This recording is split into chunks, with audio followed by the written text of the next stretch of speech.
les outils institutionnels actuels en Guadeloupe ou en Martinique vous semblent-ils adaptés à cette... Moi, je dis simple. Déjà, utilisons l'article 73 et la décentralisation dans tout ce qu'elle a et tout ce qu'elle nous permet. Utilisons-le et après, on verra si on passait ailleurs. Moi, c'est mon analyse. Pourquoi? Parce que mon problématique n'est pas un problème d'autonomie et d'indépendance. Mon problématique est un problème d'efficacité opérationnelle. L'article 73 et 74 ont chacun leur point fort et leur point faible. Ce que je dis aujourd'hui, c'est qu'avant de passer éventuellement à 74, utilisons au maximum 73 avec les stratégies d'adaptation, c'est-à-dire d'expérimentation, les stratégies de gestion, je dirais, décentralisée, que nous n'utilisons que de manière partielle. Je veux dire par là qu'il faut que nous commençons à prendre en main notre destin et les outils qui nous sont à disposition de manière à faire du développement économique. Et ce n'est pas encore le cas. On a encore du boulot à faire. Quelles sont les faiblesses du 73 selon vous? Mais je n'en vois pas fondamentalement. Donc le MEDEF est contre un changement institutionnel. Mais non, de toute façon il n'y a pas de changement institutionnel parce que le 73 et le 74 sont dans la même constitution. Donc je veux dire par là, il y a une évolution. Il n'y a pas de changement constitutionnel. Voilà, non mais ni institutionnel, la constitution est toujours la même. On fait le choix du 73 ou 74. La question avant de faire le choix de l'outil, c'est pour aller où? Aujourd'hui, passer au 74, si on ne sait pas où on veut aller, c'est une hérésie. Ça n'a pas de sens. Pourquoi? Parce que le 74 demande une technicité d'administration territoriale qu'aujourd'hui qui n'existe pas encore dans aucun département.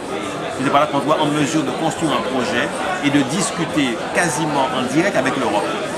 Je suis désolé, on ne sait pas encore faire. Alors, ayons un peu d'humilité, apprenons à travailler de manière efficace au niveau opérationnel, utilisons tout ce que permet le 73, qui permet énormément, avant de passer au 74, qui est encore je dirais la dimension supérieure en ce qui concerne l'appropriation du territoire.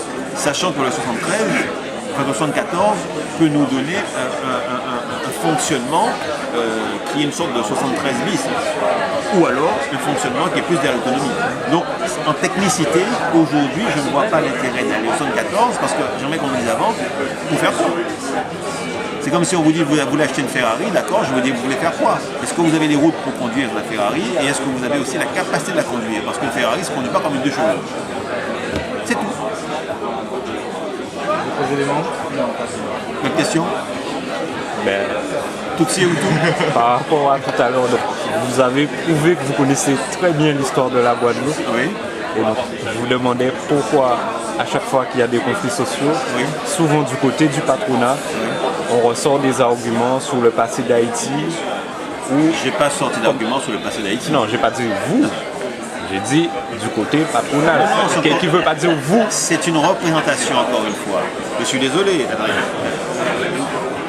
Dans tout ce que j'ai dit dans le conflit, dans tout ce que j'ai dit, je n'ai jamais parlé d'Haïti. J'ai fait une seule allusion à Tutsi et Hutu et je confirme, c'est la voie que nous allions, vers laquelle nous allions, et il fallait que je le dise pour qu'on arrête cette dérive, parce que je suis désolé, commencer à stigmatiser les Blancs et commencer à dire que tous ceux qui ne sont pas d'accord avec la pensée dominante sont soit des Blancs, soit des nègres blancs, c'est Tutsi et Hutu.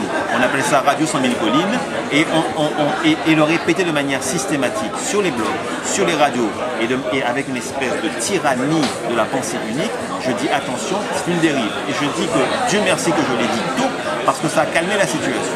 Et je peux vous dire que dans les réunions qu'il y avait sans les caméras, ce qui était dit était à la limite de l'hérésie. Mais ça c'est quelque chose.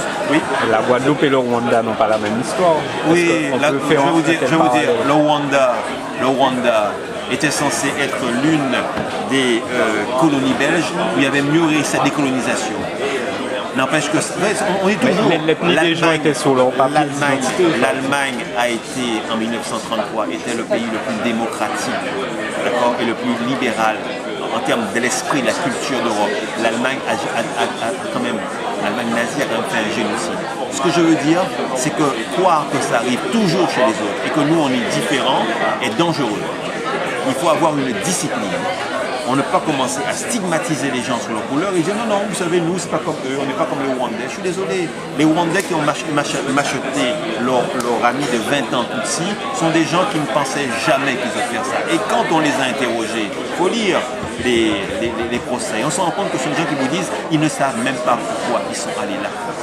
Et ils ne savent pas pourquoi ils l'ont fait. Et ce sont comme nous des êtres humains, on n'est pas supérieur à eux. Donc voilà pourquoi je suis une extrême discipline quand on commence à faire des dérives raciales. Et je dis attention, ne jouons pas ce jeu-là. Parce que le Rwanda était comme une société coloniale, qui a vécu une colonisation belge qui a été terrible. Alors on n'est pas supérieur à eux, ce qui fait qu'on doit avoir une plus grande discipline. Parce que les sociétés métissées ont toujours ce potentiel d'horreur quand on flatte le ressentiment et la haine. Et ça arrive dans toutes les sociétés métissées. C'est tout, c'est une question de discipline. Maintenant, ceci ne veut pas dire, discipline, je dirais en ce qui concerne les méthodes qu'on utilise. Ceci ne veut pas dire que l'on ne puisse pas aborder les problèmes. Ce que j'ai abordé, c'est la question des méthodes. Et je dis les méthodes, je dirais, limite fascisantes, sont toujours des méthodes fascisantes. Rien n'est justifié. Mais vos adversaires vont vous dire, finalement, vous fuyez sur la forme, vous ne répondez pas sur le fond, sur le problème social. Mais attendez, on arrête. Je les ai invités à construire avec nous un projet de territoire. Ils sont où? C'est quand même très facile. Je les invite à discuter des problèmes de fond. Ils sont où? On reste toujours dans l'incantation, dans la stigmatisation, dans la forme. Parlons des problèmes et abordons les solutions. Jusqu'à ce jour, j'ai aucune réponse. C'est nous qui proposons les projets, c'est nous qui parlons de la Singapour, de la Caraïbe. C'est nous qui disons notre ambition, c'est nous qui disons qu'on peut construire notre territoire. Et on me répond à longueur de journée, il y a profitation. Je veux bien. Comment on gère la profitation? Comment on gère la répartition et comment on gère la création de richesses? J'aimerais qu'on aborde ces questions. Et s'ils sont prêts à faire ce discours sur l'histoire, sur l'idéologie, sur l'économie, sur la sociologie, je suis prêt. Alors où est-ce qu'ils sont? Sur la gouvernance, je suis prêt. Où est-ce qu'ils sont? Arguments. Discussion objective. Ce que je dis, c'est qu'on discute d'un objet.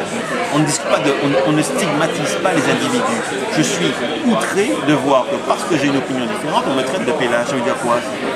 Je n'ai pas le droit d'avoir une opinion différente? Alors, tant que j'aurai la possibilité de le dire et de le faire, je dirais, je défends mon opinion différente. Et je défendrai le fait qu'eux, ils puissent dire la leur quand même. C'est la différence entre eux et moi.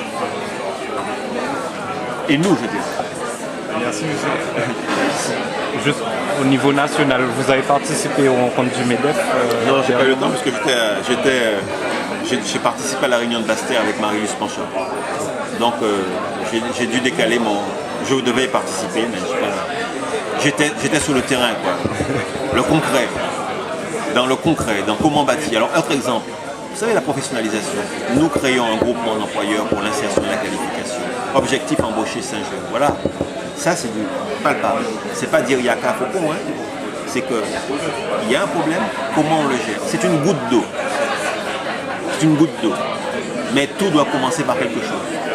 Et ce que moi j'appelle, c'est qu'on puisse discuter. Et je dis que si on discute et si on échange d'idées, on arrivera à trouver quelque chose qui permettra de bâtir ce pays.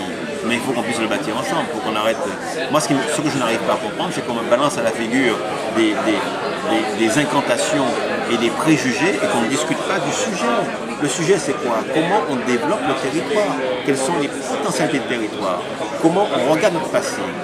Comment on gère le problème de l'éducation de nos jeunes? Comment on gère le problème de l'environnement? Comment on intègre la Guadeloupe dans son environnement américain? Pas caribéen seulement, américain. Comment on arrive à être une société, une terre française et européenne en Europe? Comment on arrive à être une terre caribéenne en France et en Europe? Voilà les choses que... C'est du concret, ça. Comment on développe la coopération nationale? Comment on développe le cabotage intérieur? Comment on le finance? Comment on le structure? Et qu'on arrête de pleurer, moi ça me fatigue. J'aime pas pleurer. Je ne suis pas un doloriste. Je suis un pas à pas. Et c'est vrai, beaucoup d'ambition pour mon pays.